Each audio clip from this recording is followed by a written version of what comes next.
qu'est-ce que tu peux me proposer pour m'accompagner et que j'aille plus vite et que j'évite des écueils, quoi. C'est-à-dire, je sais pas quoi faire. Donc là, c'est carrément tout ouvert. Je sors d'un métier et ça va pas, donc je veux changer, mais j'hésite, j'ai plusieurs pistes. Voilà.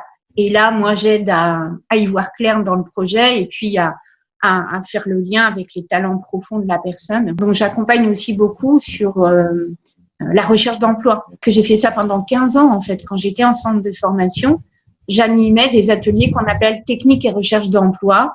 Et là, on accompagnait les personnes. Je suis spécialiste des CV.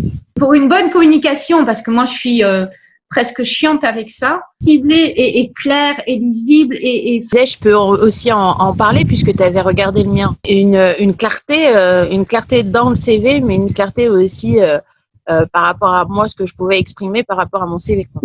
On a focalisé sur le métier que je recherchais, sur les compétences que j'avais, pour mettre en adéquation les deux. Ouais. Et du coup, travailler ma lettre de motivation et travailler mon discours. Donc après, il y a la préparation à l'entretien, quoi. Et puis, c'est vrai qu'avec les techniques de thérapie brève, s'il y a des blocages, on les efface assez facilement. Quand j'ai peur d'aller passer un entretien, cette peur-là, on peut l'effacer. Enfin, j'adore faire ça. C'est apprendre aux personnes à se positionner lors d'un entretien d'embauche. Quand on va en général à un entretien d'embauche, on est en mode carpette.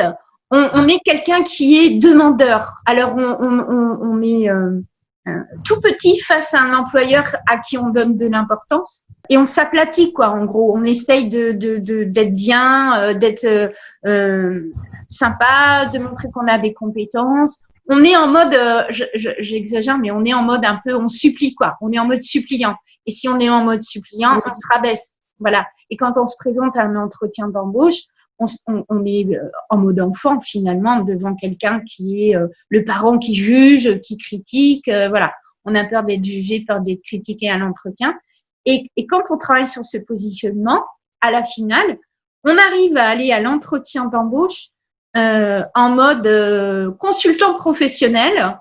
Je vais à l'entretien comme si j'avais déjà le poste, comme si on venait me consulter pour résoudre un problème. Et du coup, j'y vais en professionnel, je pose des questions et j'échange avec celui qui fait l'entretien en mode égal à égal, quoi. Oui.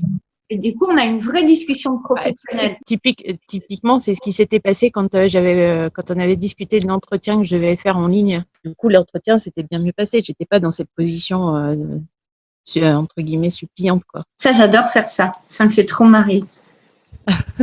Et les retours après, ils sont super parce que l'entretien, il est vraiment vécu autrement, quoi. Pour avoir fait les deux, oui, c'est clair. Comment tu l'avais vécu, l'autre, toi? Ah très bien.